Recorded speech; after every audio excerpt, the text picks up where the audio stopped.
ನಮಸ್ಕಾರ. ಕೆಲವೊಬ್ರು ಇರ್ತಾರೆ, ನೋಡಿದೀರಾ, ಕೆಲವು ವಿಷಯ ನಿಮ್ಗೆ ಟ್ರಿಗರ್ ಆಗತ್ತೆ ಅಂತ ಗೊತ್ತು, ಕೋಪ ಬರುತ್ತೆ ಅಂತ ಗೊತ್ತು, ನೋವಾಗತ್ತೆ ಅಂತ ಗೊತ್ತು, ಆದ್ರೂ ಪದೇ ಪದೇ ಆ ವಿಷಯದ ಬಗ್ಗೆ ಮಾತಾಡೋದು. ಕೆಲವು ಸತಿ ಮಕ್ಳಿಲ್ದಿರೋರ ಹತ್ರ ಹೋಗ್ಬಿಟ್ಟು ಯಾಕೆ ಮಕ್ಳೇ ಆಗಿಲ್ಲ ಅಂತ ಕೇಳೋದು. ಮದ್ವೆ ಆಗಿಲ್ದಿರೋ ಜೊತೆ ಯಾಕೆ ನಿಂಗೆ ಮದ್ವೆನೇ ಆಗಿಲ್ಲ, ಯಾಕೆ ನೀನ್ ಯಾರನ್ನೂ ಒಪ್ಕೊಳ್ತಾ ಇಲ್ವಾ ಅಂತ ಕೇಳೋದು. ಅಥವಾ ಕೆಲ್ಸ ಸಿಗ್ದವ್ರ ಹತ್ರ ಹೋಗಿ ಏನಪ್ಪಾ ಇಷ್ಟು ವಯಸ್ಸಾಗಿದೆ ಇನ್ನು ಕೆಲ್ಸ ಸಿಕ್ಕಿಲ್ವಾ, ನಿಮ್ಮ ಅಪ್ಪ ಅಮ್ಮನ ಯಾವಾಗ ನೋಡ್ಕೋತೀಯಾ ಅಂತ ಕೇಳೋದು. ಆದ್ರೆ ಅವ್ರಿಗೆ ಖಂಡಿತವಾಗ್ಲೂ ಗೊತ್ತಿರತ್ತೆ ನೀವು ಶತಾಯಗತಾಯ ಪ್ರಯತ್ನ ಪಡ್ತಾ ಇದ್ದೀರಾ, ಆದ್ರೂ ಕೆಲ್ಸ ಸಿಗ್ತಾ ಇಲ್ಲ ಅಂತ. ನೀವು ನೋಡಷ್ಟು ನೋಡಿ ಸಿಟ್ಟು ಬಂದು ಕೆಣಕಿ ಕೋಪ ಮಾಡ್ಕೊಂಡ್ರೆ ಊರಿಗೆಲ್ಲ ನೀವು ಮಾತಾಡಿದ್ದನ್ನ ಹೇಳ್ಕೊಂಡ್ಬಂದು ನಿಮ್ಮನ್ನ ವಿಲನ್ ತರ ಮಾಡ್ತಾರೆ.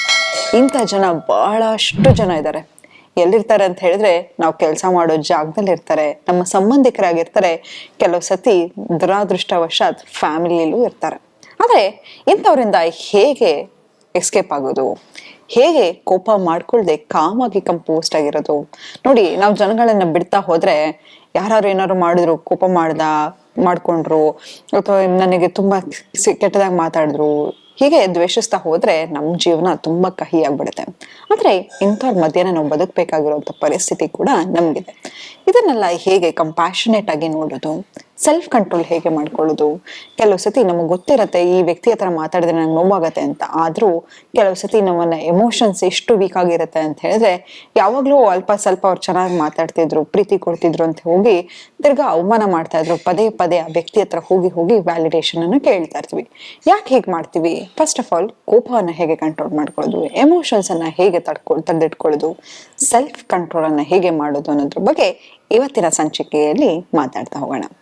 ಮೊದಲನೇದಾಗಿ, ಸೆಲ್ಫ್ ಕಂಟ್ರೋಲ್ ಯಾವ ಮನುಷ್ಯನಿಗಿರತ್ತೋ ಆತ ಬೆಳಿತಾನೆ ಹೋಗ್ತಾ ಇರ್ತಾನೆ. ಯಾಕಂತ ಹೇಳಿದ್ರೆ ಆತನಿಗೆ ಏನು ಕೆಟ್ಟದು, ಹೇಗೆ ಬೌಂಡ್ರೀಸ್ ಅನ್ನ ಹಾಕ್ಬೇಕು, ಯಾವಾಗ ನೋ ಅಂತ ಹೇಳ್ಬೇಕು ಅನ್ನೋದನ್ನ ಖಂಡಿತವಾಗ್ಲೂ ಗೊತ್ತಿರುತ್ತೆ.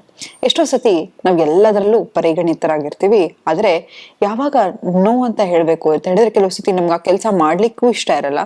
ನಿಮ್ ಬಾಸ್ ಬಂದ್ ಪದೇ ಪದೇ ಚಿಡಿಸ್ತಾ ಇರ್ತಾರೆ, ಪ್ರಯತ್ನ ಪಡ್ತಿರ್ತಾರೆ, ಅಥವಾ ಯಾರೊಬ್ರು ತುಂಬಾ ಸುಸ್ತಾಗಿರ್ತೀರ, ಮನೆಗೆ ಬಂದು ಮಲಗಿದ್ರೆ ಸಾಕಪ್ಪ ಅನ್ಸುತ್ತೆ, ಯಾರೊಬ್ರು ಫೋನ್ ಮಾಡ್ತಾರೆ, ಮಗ ನಾನು ಮನೆಗೆ ಬರ್ತಾ ಇದ್ದೀನಿ ಅಂತ ಹೇಳಿದ್ರೆ ನೋ ಅಂತ ಹೇಳಕ್ಕಾಗದೆ ಬಾ ಮಗ ಅಂತ ಹೇಳ್ತಿರ್ತೀರ, ಅಥವಾ ಇಲ್ಲಿ ಹೋಗಕ್ ಇಷ್ಟ ಇಲ್ಲದೆ ಇದ್ರು ಕೂಡ ಅವ್ರ ಜೊತೆ ಹೋಗ್ತಾ ಇರ್ತೀರಾ. ಯಾಕಂತ ಹೇಳಿದ್ರೆ ನಮಗೆ ಬೌಂಡ್ರೀಸ್ ಹಾಕೋದನ್ನ ಯಾರು ಹೇಳ್ಕೊಟ್ಟಿರಲ್ಲ. ಆದ್ರೆ ಈ ಸೆಲ್ಫ್ ಕಂಟ್ರೋಲ್ ಇರೋ ಮನುಷ್ಯ ಎಲ್ಲದ್ರಲ್ಲೂ ಸಕ್ಸಸ್ ಅನ್ನ ನೋಡ್ತಾ ಇರ್ತಾರೆ. ಎಷ್ಟೋ ಸತಿ ಬೆಳಗ್ಗೆ ಬೇಗ ಎದ್ದೇಳೋದಾಗಿರಬಹುದು, ತನ್ನ ದೇಹವನ್ನ ಚೆನ್ನಾಗಿ ಇಟ್ಕೊಳ್ಳೋದಾಗಿರ್ಬೋದು, ಒಳ್ಳೆ ಆಹಾರವನ್ನ ತಿನ್ನೋದಾಗಿರ್ಬೋದು, ಮೈಂಡ್ಫುಲ್ನೆಸ್ ಅನ್ನ ಪ್ರಾಕ್ಟೀಸ್ ಮಾಡೋದಾಗಿರ್ಬೋದು, ಇದೆಲ್ಲವೂ ಸೆಲ್ಫ್ ಕಂಟ್ರೋಲ್ ಇಂದ ಆಗತ್ತೆ. ಮೊದಲನೇದಾಗಿ ಏನ್ ಮಾಡ್ಬೇಕು ಅಂತ ಹೇಳಿದ್ರೆ, ಯಾರೇ ನಿಮ್ಮನ್ನ ಚಿಡಿಸ್ತಾ ಇರ್ಲಿ, ಕೋಪ ಪರಿಸ್ತಾ ಇರ್ಲಿ, ಮೊದಲನೇದಾಗಿ ಅರ್ಥ ಮಾಡ್ಕೊಳ್ಳಿ ಅವ್ರು ಯಾಕೆ ಹಾಗೆ ಮಾಡ್ತಾ ಇದ್ದಾರೆ ಅಂತ ಹೇಳಿದ್ರೆ ನಿಮ್ಮ ವೀಕ್ನೆಸ್ ಏನಿದೆಯೋ ಅದನ್ನ ಟ್ರಿಗರ್ ಮಾಡ್ಲಿಕ್ಕೆ. ಸೊ ನನ್ನ ವೀಕ್ನೆಸ್ ಚಿಕ್ಕ ಚಿಕ್ಕ ವಿಷಯಕ್ಕೂ ಕೋಪ ಮಾಡ್ಕೊಳ್ಳೋದಾಗಿದ್ರೆ ಆ ವ್ಯಕ್ತಿ ಉದ್ದೇಶ ಏನಾಗಿರುತ್ತೆ, ನಿಮ್ಮನ್ನ ಕೆಣಕದಾಗಿರತ್ತೆ, ಕೋಪ ಬರ್ಸೋದಾಗಿರುತ್ತೆ. ನೀವು ರಿಯಾಕ್ಟ್ ಮಾಡಿದ ಕೂಡ್ಲಿ ಇಡೀ ಊರಿಗೆ ಹೇಳ್ಕೊಂಡ್ ಬರ್ತಾರೆ, ನೋಡು ಅವ್ನಿಗೆ ಹೆಂಗ್ ಮಾತಾಡ್ತಾನೆ ಅಂತ, ಒಂಚೂರು ರೆಸ್ಪೆಕ್ಟ್ ಇಲ್ಲ, ದೊಡ್ಡವರನ್ನು ಮರ್ಯಾದೆ ಇಲ್ಲ ಅಂತ. ಹಾಗಾಗಿ ಕೆಲವು ಏನ್ ಮಾಡ್ಬೇಕು ಅಂತ ಹೇಳಿದ್ರೆ, ತಕ್ಷಣ ಕೋಪ ಬಂದ ತಕ್ಷಣ ನಿಮ್ಗೊಂದು ಟೆಕ್ನಿಕ್ ಹೇಳ್ಕೊಡ್ತೀನಿ. ಏನಪ್ಪಾ ಅಂತ ಹೇಳಿದ್ರೆ ಟೈಮ್ ಔಟ್. ಏನ್ ಈ ಟೈಮ್ ಔಟ್ ಅಂತ ಹೇಳಿದ್ರೆ, ಕೋಪ ಬಂದ ಕೂಡಲೇ ನಿಮ್ಗೆ ಟ್ರಿಗರ್ ಆಗ್ತದೆ ಅಂತ ಗೊತ್ತಿರುತ್ತೆ, ಆ ವ್ಯಕ್ತಿಗೆ ಇನ್ನೇನ್ ರಿಯಾಕ್ಟ್ ಮಾಡ್ಬೇಕು ಅಂತ ತಕ್ಷಣ ಈ WWF ಅಲ್ಲೆಲ್ಲ ನೋಡಿದಿರಲ್ವಾ, ಟೈಮ್ ಔಟ್ ಅಂತ ಹೇಳ್ತಾರೆ. ಹಾಗೆ ನಿಮ್ಗೂ ಟೈಮ್ ಔಟ್ ತಗೊಳ್ಳಿ. ಏನ್ ರಿಯಾಕ್ಟ್ ಮಾಡ್ಬೇಕು ಅನ್ನೋ ಟೈಮಲ್ಲಿ ತಕ್ಷಣನೇ ಆ ಜಾಗದಿಂದ ಆಚೆ ಹೋಗ್ಬಿಡಿ, ಆಯ್ತಾ? ಹೋಗೊಂದು ವಾಕ್ ತಗೊಂಬರೋದಾಗಿರ್ಬೋದು, ಫ್ರೆಶ್ ಏರ್ ತಗೊಂಬರೋದಾಗಿರ್ಬೋದು, 100 ಇಂದ 1 ಕೌಂಟ್ ಮಾಡೋದಾಗಿರ್ಬೋದು. ಯಾಕಂತ ಹೇಳಿದ್ರೆ ಕೋಪ ಅನ್ನೋದು ನಮ್ಮ ಸೆಲ್ಫ್ ರೆಸ್ಪೆಕ್ಟ್ಗಾಗಿ, ಕೋಪ ಕೆಟ್ಟ ಎಮೋಷನ್ ಅಲ್ಲ, ಆದ್ರೆ ಕೋಪವನ್ನ ರೆಗ್ಯುಲೇಟ್ ಮಾಡೋದು. ನೋಡಿ, ಯಾವಾಗ ನಿಮ್ಗೆ ಕೋಪ ಬರುತ್ತೆ ಹೇಳಿ? ಯಾರಾದ್ರೂ ನಿಮ್ಗೆ ಡಿಸ್ರೆಸ್ಪೆಕ್ಟ್ ಮಾಡಿದಾಗ, ಯಾರು ಅವಮಾನ ಮಾಡಿದಾಗ, ಯಾರು ನಿಮ್ಮನ್ನ ನಿಂದಿಸಿದಾಗ, ಕಡೆಗಣಿಸಿದಾಗ ಕೋಪ ಬರುತ್ತೆ. ಸುಮ್ನೆ ಕೋಪ ಮಾಡ್ಕೊಳಕ್ ನಾವೇನ್ ಹುಚ್ಚರ? ಇಲ್ಲ ಅಲ್ವಾ? ಕೋಪ ಅನ್ನೋದು ಬಹಳ ಅದ್ಭುತವಾದ ಎಮೋಷನ್. ನಮ್ಮ ಸೆಲ್ಫ್ ರೆಸ್ಪೆಕ್ಟ್ ಅನ್ನ ಎತ್ತಿಡಿಯೋ ಯಾವ ಎಮೋಷನ್ ಅಂತ ಹೇಳಿದ್ರೆ ಕೋಪ ಅನ್ನೋದು. ಆದ್ರೆ ಅದನ್ನ ರೆಗ್ಯುಲೇಟ್ ಮಾಡ್ಕೋಬೇಕು. ಪ್ರಾಣಿಗಳಿಗೂ ಮನುಷ್ಯನಿಗೂ ಅದೇ ವ್ಯತ್ಯಾಸ ಅಲ್ವಾ? ಮನುಷ್ಯನಿಗೆ ವಾಕ್ ಮತ್ತೆ ಚಿಂತನಾ ಶಕ್ತಿ ಇದೆ. ಹಾಗಾಗಿ ತಕ್ಷಣ ಕೋಪ ಬಂದ ತಕ್ಷಣ ಏನ್ ಮಾಡಿ ಅಂತ ಹೇಳಿದ್ರೆ, ತಕ್ಷಣನೇ ಟೈಮ್ ಔಟ್ ತಗೊಂಡು ಅಲ್ಲಿಂದ ಹೋಗಿ. ಮತ್ತೆ ನೋಡಿ, ಜರ್ನಲಿಂಗ್ ಅನ್ನ ಬರೀರಿ. ಏನಕ್ಕೆ ಜರ್ನಲಿಂಗ್ ಅಂತ ಹೇಳಿದ್ರೆ, ನೋಡಿ, ಈಗ ಕೋಪ ನಾನು ಹೇಳಿದೆ, ಹೌದು, ಒಂದು ಸೆಲ್ಫ್ ರೆಸ್ಪೆಕ್ಟೇ ಹೌದು. ಆದ್ರೆ ಕೆಲವು ಸತಿ ನಮ್ಗೆ ಯಾಕೆ ನಮ್ಮನ್ನ ಡಿಸ್ರೆಸ್ಪೆಕ್ಟ್ ಮಾಡಿದ್ರು ಪದೇ ಪದೇ ನಾವು ಹೋಗಿ ಆ ವ್ಯಕ್ತಿ ಹತ್ರ ವ್ಯಾಲಿಡೇಷನ್ ಅನ್ನ ಕೇಳ್ತಾ ಇರ್ತೀವಿ ಅಂತ ಹೇಳಿದ್ರೆ, ಇದು ನಮ್ಮ ಚೈಲ್ಡ್ಹುಡ್ ವೂಂಡ್ ಆಗಿರುತ್ತೆ.